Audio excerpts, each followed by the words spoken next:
Hello and welcome. Now I'm going to need to do this video in a series of 3 or maybe even 4 because what we're going to be talking about doing is making your videos in your Go High Level sub account interactive.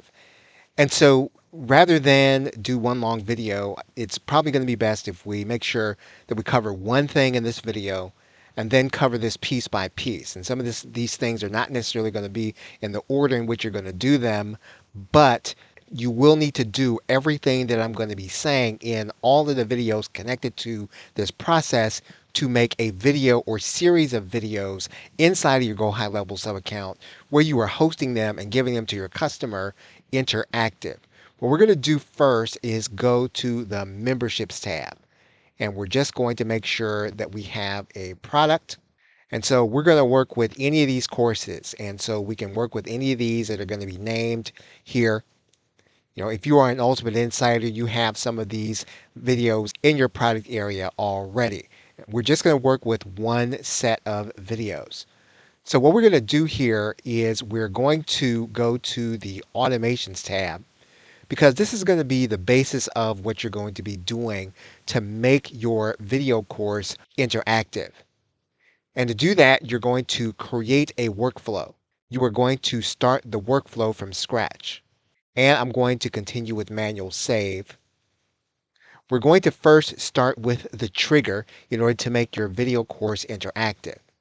We're going to say that we want the trigger to be something that happens inside of a course where a customer already has access. So basically, we're going to start with the trigger. The trigger is going to be something that happens inside of the course. You want to go to the courses, and we can pick any of these things in order to start a process. So they can start a category inside of the video course. They can complete a category. They can start a lesson. They can complete a lesson.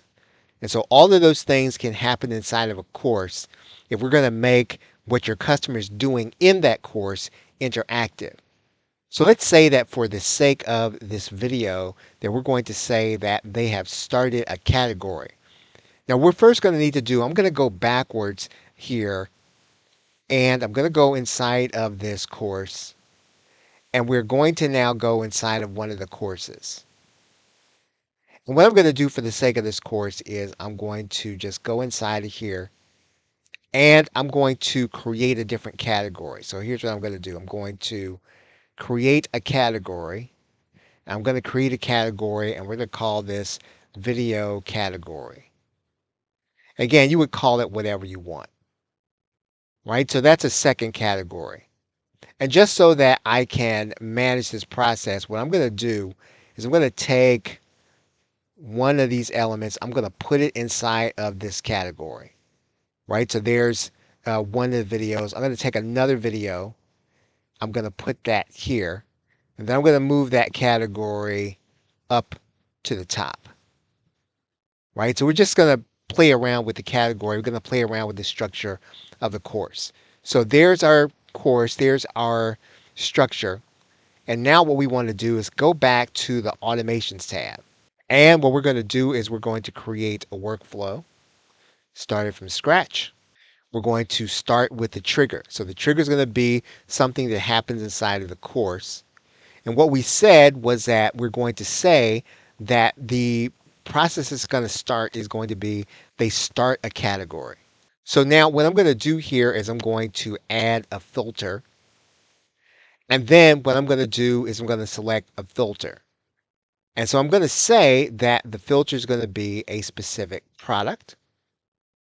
What I'm going to say is that it's going to be any of the ones that I suggest.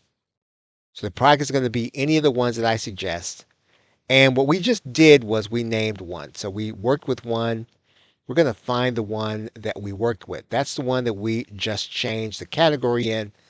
So now what we've said is that the trigger is going to be that the category has been started with a product that's going to be named with the one that we just changed. We're now going to save the trigger. So what we've basically said is we're going to start the interactive process if an individual that's taken your course has started a category in your course. So what does that mean? That means then that you need to be intentional in how you set up your categories if you want your video courses to be interactive. What we're now going to do is we're going to then set up a trigger. We're now going to do is set up we're now going to do is set up an action. And so now is the action portion. And so we've probably gone a, and so what we're going to do is we're going to stop this video and make sure that we're going to stop this video here and we're going to pick this up in the next video. So basically what we've done is we have set the trigger in an interactive video, and this is going to be part 1 of the process. Okay, so with that, thanks, and I will see you in part 2.